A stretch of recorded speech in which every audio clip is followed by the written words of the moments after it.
संस्कृत की कक्षा में आपका एक बार फिर से स्वागत है। आज हम शुरू करेंगे अष्टमः पाठः अर्थात पाठ 8 जिसका नाम है सूक्ति स्तबकः। पहले मैं आपको बताऊंगी कि सूक्ति स्तबक किसे कहते हैं। सूक्ति होता है सुंदर वचन, अच्छे वचन, मतलब मधुर वचन। जिस प्रकार से हिंदी में हम दोहे पढ़ते हैं उसी प्रकार से संस्कृत में सूक्ति या श्लोक पढ़ते हैं। और स्तबक होता है गुच्छा, जैसे फूलों का गुच्छा तो पुष्प स्तबक, ऐसे ही सूक्ति का गुच्छा अर्थात अच्छे वचनों का एक गुच्छा बन गया है। अच्छे वचनों को जब एक जगह समेट लिया है तो उसका नाम रखा गया है सूक्ति स्तबक। इस पाठ में हमें कुछ मधुर वचन, कुछ सूक्तियां बताई गई हैं।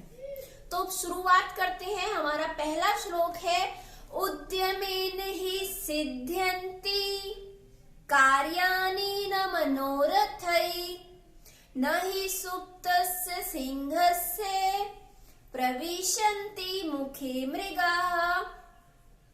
बच्चों, श्लोक को आप जितनी लय के साथ बोलेंगे उतना ही अच्छे से आप उसको याद कर पाएंगे और सुनने वाले को वो उतना ही अच्छा लगेगा।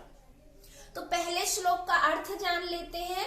उद्यमेन ही सिद्ध्यन्ति अर्थात परिश्रम से ही सिद्ध्यन्ति सिद्ध होते हैं, पूरे होते हैं।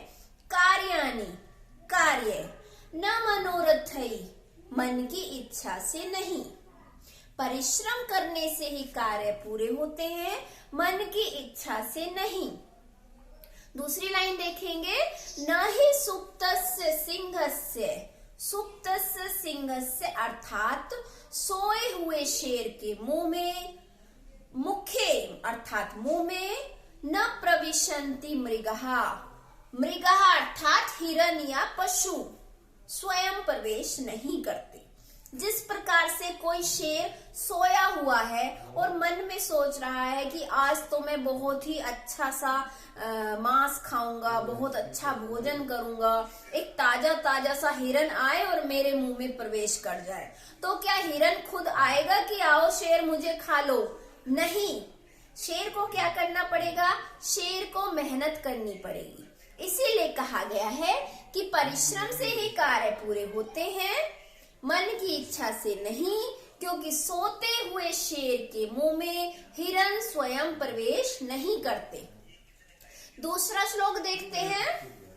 पुस्तके पठितः पाठः जीवनेनैव साधितः किं भवेत् तेन पाठेन जीवने यो न सार्थकः। इसका अर्थ है पुस्तके पठितः पाठः अर्थात पुस्तक से पढ़ा हुआ पाठ जीवन में साधित नहीं किया अर्थात जीवन में उपयोग नहीं किया। किम भवेत् तेन पाठेन, ऐसे पाठ का क्या फायदा जो जीवन में काम न आए। अर्थात बच्चों, हम बहुत सारी पुस्तक से बातें पढ़ते हैं, जैसे सच बोलना चाहिए, दूसरों की मदद करनी चाहिए, हमेशा मेहनत करनी चाहिए। तो क्या हमेशा हम उन बातों को अपने जीवन में उपयोग करते हैं? नहीं। इसीलिए कहा है कि पुस्तक से पढ़ा हुआ जो पाठ हमने जीवन में उपयोग नहीं किया, तो ऐसे पाठ का क्या फायदा, क्या होगा जो हमारे जीवन में अर्थहीन हो, यानी जिसका कोई अर्थ ही ना हो, जिसका कोई उपयोग ही ना हो। तीसरा श्लोक देखेंगे। प्रिय वाक्ये प्रदानेन सर्वे तुष्यन्ति मानवाः तस्मात् प्रियं हि वक्तव्यं वचने का दरिद्रता। प्रिय वाक्य प्रदानेन अर्थात प्रिय वाक्य बोलने से सर्वे सभी, मानवः मनुष्य, तुष्यन्ति प्रसन्न हो जाते हैं, खुश हो जाते हैं। इसलिए तस्मात् अर्थात इसलिए प्रियम ही वक्तव्यम, प्रिय ही बोलना चाहिए, क्योंकि वचनों में का दरिद्रता, कैसी गरीबी। अगला श्लोक देखते हैं। गच्छन् पिपीलिको याति योजनानां शतान्यपि अगच्छन् वैनतेयोऽपि पदमेकं न गच्छति।